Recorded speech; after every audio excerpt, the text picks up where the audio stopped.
കഥ ഭർത്താവ് ഭാഗം 68. രാവിലെ ഗോപിനാഥൻ തളിക്കലേക്ക് മടങ്ങിപ്പോവുകയാണ്. അയാൾ ചെന്നിട്ട് വേണം അവിടെ വന്ന് കാത്തു നിൽക്കുന്ന ജോലിക്കാർക്കുള്ള നിർദ്ദേശങ്ങൾ കൊടുക്കാനും കൃഷിഭവനിൽ പോയി നാമ്പ് വന്ന കുരുമുളക് വള്ളികൾ വാങ്ങിക്കൊണ്ടുവരാനും. പോകാനിറങ്ങുന്ന നേരം അയാൾ ചന്ദ്രികയോട് പറഞ്ഞു, നീയും മോളും കൂടി ഇന്നത്തേക്ക് ഇവിടെ നിന്നോ. നാളെ രാവിലെ വന്നാൽ മതി നിങ്ങൾ. അല്ലെങ്കിൽ ചിലപ്പോൾ പിള്ളേർക്ക് തോന്നും നമ്മൾ അവരെ ഇവിടെ കൊണ്ടുവന്ന് വിട്ടിട്ട് തിരികെ പോയെന്ന്. അപ്പോൾ ഗോപിയേട്ടൻ വൈകിട്ട് ഇങ്ങോട്ട് പോന്നോളുമോ, അതോ ഒറ്റയ്ക്ക് പോയി വീട്ടിൽ കിടക്കുമോ? നോക്കട്ടെ, പറ്റിയാൽ ഞാനിങ്ങി വരാം. കുരുമുളക് തൈകൾ കൊണ്ടുവന്നാൽ കൂടുതൽ നേരം വെച്ചയ്ക്കാൻ പറ്റില്ല. അത് നട്ടു തീരാൻ താമസിച്ചാൽ ഞാനിങ്ങോട്ട് വരാൻ നിൽക്കില്ല. നട്ടു തീർന്നാലും ഇല്ലെങ്കിലും ഇങ്ങോട്ട് പോന്നേക്കണം. വെറുതെ വീട്ടിൽ ചെന്ന് പട്ടിണി കിടന്നേക്കല്ലേ. നോക്കട്ടെ. അയാൾ ബൈക്കിൽ കയറി ഓടിച്ചുപോയി. ഉച്ചയ്ക്ക് ഗോപിനാഥൻ ആഹാരം കഴിക്കാനായി മാടവനയിലേക്ക് വരികയുണ്ടായി. അയാൾ തിരികെ കൃഷിസ്ഥലത്തേക്ക് പോയതും ശ്രീലേഖ വന്ന് ചന്ദ്രികയെ വിളിച്ചു. ചെറിയമ്മേ, നമുക്ക് ആ റൂം ഒന്ന് തുറന്നു നോക്കണ്ടേ? മനസ്സിൽ പേടി നിറച്ച് എത്ര നാൾ അത് അടച്ചിട്ടേക്കാൻ പറ്റും? ആ റൂം അടച്ചിടേണ്ട കാര്യമൊന്നുമില്ല. ഈ വീട്ടിലെ മറ്റു മുറികളെപ്പോലെയേ ഉള്ളൂ. അതും എന്ന് അവരൊക്കെ ഒന്ന് മനസ്സിലാക്കട്ടെ. അത് ശരിയാണല്ലോ എന്ന് ചന്ദ്രികയ്ക്ക് തോന്നി. അത് താഴിട്ട് പൂട്ടിയ നിലയിൽ തുടർന്നാൽ എല്ലാവരും അത് ഭീതിയോടെ മാത്രമേ കാണുകയുള്ളൂ. ശ്രീലേഖ തന്നെ ചെന്ന് റൂമിൻ്റെ ചാവി എടുത്തും കൊണ്ടുവന്ന് റൂമിനുള്ളിൽ ഇരുട്ടായിരിക്കും എന്നുള്ളതിനാൽ മുറിക്കുള്ളിലേക്ക് കയറാൻ അവൾ കയ്യിൽ ചെറിയൊരു ടോർച്ച് കരുതിയിട്ടുണ്ടായിരുന്നു. അവൾ തന്നെ ചാവിയിട്ട് തിരിച്ച് പൂട്ട് തുറന്നു. അനന്തരം ഇരുവാതിൽപ്പാളികളും പിന്നിലേക്ക് തള്ളി മാറ്റി. വാതിൽ തുറന്നതോടെ മരണത്തേക്കാൾ ഭീതി ജനിപ്പിക്കുന്ന തണുത്തുറഞ്ഞ ഒരു ഗന്ധം വന്ന് അവരെ പൊതിഞ്ഞു. മുന്നോട്ട് വയ്ക്കാനാകാത്ത കാൽ ശ്രീലേഖ പിന്നോട്ട് വലിച്ചു.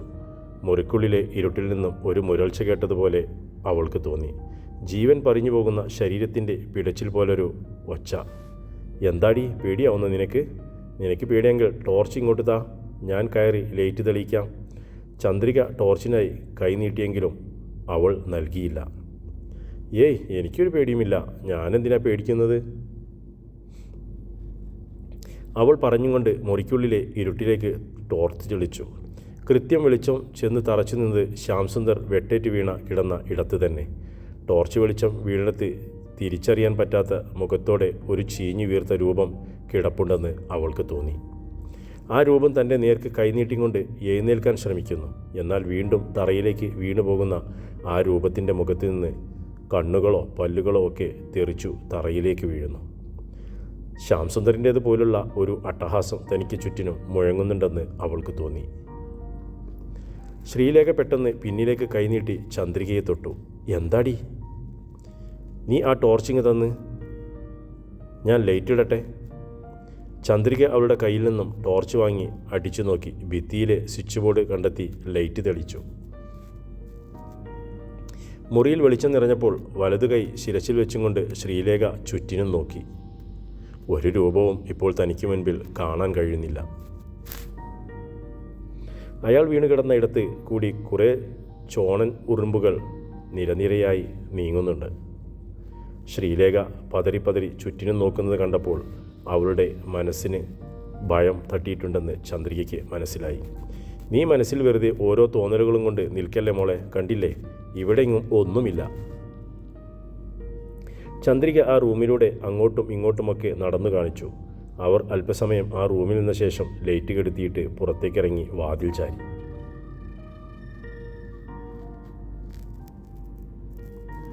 ചെങ്ങന്നൂരിൽ നിന്നും 12 കിലോമീറ്റർ അപ്പുറം കുളനട എന്ന സ്ഥലത്തു നിന്നും ആറന്മുളയിലേക്ക് പോകുന്ന വഴിക്കാണ് ദിവാകരൻ്റെ കൂട്ടുകാരൻ ശശികുമാറിൻ്റെ വീട്. ശശികുമാർ ബാസുര ദമ്പതികളുടെ ഏക മകളാണ് പന്തളത്ത് ചിത്ര ഹോസ്പിറ്റലിൽ നഴ്സായി ജോലി ചെയ്യുന്ന ഷീബ. ശശികുമാർ കുറേ നാൾ ഗൾഫിൽ ജോലി ചെയ്തു നല്ലൊരു തുക മകളുടെ കല്യാണാവശ്യത്തിനായി ബാങ്കിൽ ഡെപ്പോസിറ്റ് ചെയ്തിട്ടുണ്ട്.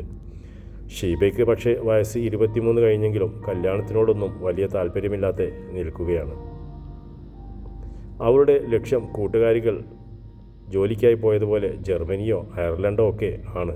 അവിടെ പോയി 2-3 വർഷം ജോലി ചെയ്തിട്ട് തിരിച്ചു വന്നാൽ ആരും കൊതിക്കുന്ന ഒരു സുന്ദരൻ്റെ ബന്ധം തനിക്ക് നിഷ്പ്രയാസം കിട്ടുമെന്ന് അവൾക്കറിയാം. അതിനിടയിലാണ് ദിവാകരൻ മകൻ്റെ ആലോചനയുമായി ശശികുമാറിൻ്റെ അടുത്തേക്ക് വരുന്നത്. സുകുമാരൻ സർക്കാർ ജോലി, അതും പോരാഞ്ഞ് പോലീസിലാണെന്ന് കൂടി കേട്ടതോടെ അയാൾക്ക് സന്തോഷമായി. ചെക്കൻ്റെ ഫോട്ടോ കാണുക കൂടി ചെയ്തോടെ ഷീബയുടെ മനസ്സും ഇളകി തുടങ്ങിയിട്ടുണ്ടെന്ന് അയാൾ ഉറപ്പിച്ചു. അപ്പോൾ തന്നെ ശശികുമാർ കൂട്ടുകാരനെ വിളിച്ചു ഞായറാഴ്ച ചെറുക്കനെയും കൂട്ടി പെണ്ണ് കാണാൻ പോന്നോളാൻ അറിയിച്ചു.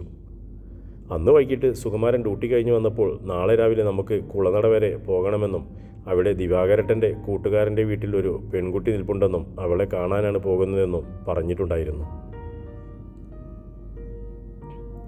സുകുമാരൻ അത് കേട്ട ഭാവം നടിച്ചില്ലെങ്കിലും അവൻ്റെ മൗനം സമ്മതമാണെന്ന് കോമളം കരുതിയത്.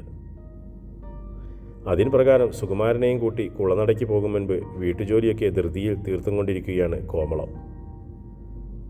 അപ്പോഴാണ് പത്രവും നിവർത്തി പിടിച്ചുകൊണ്ട് ദിവാകരൻ അടുക്കളയിലേക്ക് വരുന്നത്. ഇന്ന് ഞായറാഴ്ചയായിട്ട് അവനെങ്ങോട്ട് പോവാ മോളെ? അവളെങ്ങോട്ട് പോവാ കോമളം? ചെക്കൻ താണ്ടേ രാവിലെ കുളിച്ചൊരുങ്ങി നിൽക്കുന്നു, ദിവാകരൻ ഭാര്യയോട് പറഞ്ഞു. അവനിന്ന് ഡ്യൂട്ടി ഇല്ലല്ലോ, പിന്നെ എവിടെ പോവാനാ? ഞാനിന്നലെ അവനോട് പറഞ്ഞില്ലായിരുന്നോ ഇന്ന് കുളനടയ്ക്ക് പോകണമെന്ന്? അതിന് തയ്യാറായി നിൽക്കുകയായിരിക്കും അവൻ. ഏയ്, എനിക്കങ്ങനെ തോന്നുന്നില്ല. നമ്മൾ ചെല്ലാതെ അവൻ ഒറ്റയ്ക്കാണോ കുളനടയ്ക്ക് പോകുന്നത്? ഇതവൻ മറ്റെങ്ങോട്ടോ പോകാൻ പോവുകയാണെന്നാണ് തോന്നുന്നത്. മറ്റെവിടെ പോകാൻ? നിങ്ങൾ ചോദിച്ചില്ലേ സുഖുവിനോട്? ഞാൻ ചോദിച്ചിട്ട് വേണം എൻ്റെ നേരെ കടിച്ചു കീറാൻ വരാൻ. അവൻ ജോലി കിട്ടിയതിൽ പിന്നെ ചെക്കൻ ആളാകെ മാറിപ്പോയി. കോമളം ചെയ്തുകൊണ്ടിരുന്ന ജോലി നിർത്തിയിട്ട് കഴുകി തുടച്ച ശേഷം സുകുമാരൻ്റെ അടുത്തേക്ക് ചെന്നു. അവർ ചെല്ലുമ്പോൾ സുകുമാരൻ ബാഗെടുത്ത് തോളിലേക്കിടുകയാണ്. ഇന്ന് ഞായറാഴ്ചയായിട്ട് നീ എങ്ങോട്ട് പോവാ മോനെ? അവർ തിരക്കി. ഡ്യൂട്ടിയുണ്ട്. അമ്മയുടെ മുഖത്തേക്ക് നോക്കാതെ ബൈക്കിൻ്റെ ചാവി എടുത്തുകൊണ്ട് അവൻ പറഞ്ഞു. ഡ്യൂട്ടിയോ? ഇത്ര നാളായി ഒറ്റ ഞായറാഴ്ച പോലും ഇല്ലാതിരുന്ന ഡ്യൂട്ടി പെട്ടെന്നിപ്പോൾ എങ്ങനെയാടാ വന്നത്? ഇന്നെന്തായാലും നീ ഒരു ഡ്യൂട്ടിക്കും പോകുന്നില്ല. അത് അമ്മയാണോ തീരുമാനിക്കുന്നത്? ഞായറാഴ്ച മാത്രമല്ല, ഒരാഴ്ചയിൽ 7 ദിവസവും 24 മണിക്കൂറും ജോലി ചെയ്യാൻ തയ്യാറായി ഇരിക്കേണ്ടവരാ പോലീസുകാർ. അമ്മയ്ക്ക് അതറിയില്ലായിരിക്കും. അമ്മയുടെ വിചാരം ഞാനിപ്പോൾ ജോലിക്ക് പോകുന്നത് നമ്മുടെ കുടുംബ ഓഹരി വഴി കിട്ടിയ സ്ഥാപനത്തിലാണെന്നാ, അല്ലേ അമ്മേ? നീ എന്നെങ്ങനെ പരിഹസിക്കുമൊന്നും വേണ്ട. ഏത് പോലീസുകാരനും ഒരു ദിവസത്തേക്കൊക്കെ ലീവ് എടുക്കാൻ പറ്റുമല്ലോ. ഒരു ദിവസമല്ലെങ്കിൽ അര ദിവസത്തെ ലീവ് എടുക്ക് നീ. ഇനി ഈ വർഷം എനിക്ക് ഒറ്റ ലീവില്ല. ഉള്ള ലീവെല്ലാം നേരത്തെ എടുത്തു തീർന്നു. എങ്കിൽ നീ ഇന്ന് 2 മണിക്കൂർ താമസിച്ച് ഡ്യൂട്ടിക്ക് വരികയുള്ളെന്ന് മാഡത്തെ വിളിച്ച് പറയടാ. അമ്മയ്ക്കിപ്പോൾ എന്താ വേണ്ടത് അത് പറയും ആദ്യം. പിന്നീട് തീരുമാനിക്കാം ഞാൻ ലീവ് എടുക്കണോ വേണ്ടയോ എന്ന്. അല്ലേ, ഇത് കൊള്ളാമല്ലോ. അപ്പോൾ ഞാനിന്നലെ നിന്നോട് പറഞ്ഞതെല്ലാം നിൻ്റെ ഈ തലയിലേക്കല്ലേ കയറിയത്? നമുക്ക് ഇന്ന് കുളനട വരെ പോകണമെന്ന് ഇന്നലെ ഞാൻ നിന്നെ അറിയിച്ചതല്ലടാ. അപ്പോഴെന്താ പറയാതിരുന്നത് നിനക്ക് രാവിലെ ഡ്യൂട്ടിയുണ്ടെന്ന്? മാഡം വിളിച്ചു രാവിലെ അറിയിച്ചത് ഹെഡ് ക്വാർട്ടേഴ്സിലേക്ക് പോകാനുണ്ടെന്ന് വിവരം. ഇത് വല്ലാത്ത ചതിയായി പോയല്ലോടാ മോനെ. ഞങ്ങളിനി എന്തോ പറയും ഷീബയോടും അവിടെ വീട്ടുകാരോടും? കോമളം കവിളിൽ കൈവച്ചു. ഏത് ഷീബ? എവിടുത്തെ ഷീബ? അമ്മയുടെ ഈ ആരാ ഷീബ? ബന്ധുക്കാരി ആണോ? സുകുമാരൻ അവരെ ചുഴിഞ്ഞു നോക്കി. ഷീബ നിൻ്റെ അമ്മയുടെ നായർ എവിടേക്കാണെന്ന് വെച്ചാൽ പൊക്കോ. മകനൊരു പെണ്ണ് കാണാനുള്ള മോഹം കൊണ്ട് നാണം കെടാന എൻ്റെയും നിൻ്റെ അച്ഛൻ്റെയും വിധിയെങ്കിൽ ഞങ്ങളത് സഹിച്ചു പോരെ? കോമളത്തിന് ദേഷ്യം വന്നു. അങ്ങനെയൊന്നും മകനോട് ദേഷ്യപ്പെടാറില്ലാത്തവളാണ് കോമളം. പക്ഷേ ഇപ്പോൾ മകൻ തന്നെ ധിക്കരിച്ചത് അവർക്ക് സഹിക്കാൻ കഴിഞ്ഞില്ല. മകൻ പെണ്ണ് കെട്ടി കാണണമെന്നോ ഞാൻ പറഞ്ഞോ അമ്മയോട് എനിക്ക് പെണ്ണന്വേഷിക്കാൻ? അതോ നാട്ടുകാർ ആരെങ്കിലും വന്ന് അമ്മയോട് പരാതിപ്പെട്ടോ ഞാൻ കല്യാണം കഴിക്കാത്തത് കൊണ്ട് അവരുടെ പെൺമക്കളെ ശല്യപ്പെടുത്തുന്നുണ്ടെന്ന്? ഇല്ലല്ലോ. അമ്മയും അച്ഛനും ചേർന്ന് അങ്ങനെ ആർക്കെങ്കിലും വാക്ക് കൊടുക്കും മുൻപ് എന്നോട് അന്വേഷിച്ചോ? അതുമില്ലല്ലോ. അപ്പോൾ 2 പേരും കൂടി തനിച്ചു പോയി കണ്ടാൽ മതി ഷീബയെ. ഷീബയെ കാണുമ്പോൾ അമ്മയ്ക്ക് ഇഷ്ടപ്പെട്ടാൽ അവളെ ഇങ്ങോട്ട് കൊണ്ടുവന്നേ തീരുമെന്നുണ്ടെങ്കിൽ അവളെ അച്ഛന് കെട്ടിച്ചു കൊടുത്തേര്, അല്ലാതെ എന്നെ കിട്ടില്ല അതിന്. എന്ത് ഭ്രാന്താടാ നീ പറയുന്നത്? അച്ഛനെക്കുറിച്ചാണോ ഈ തോന്നിവാസം വിളമ്പുന്നത്?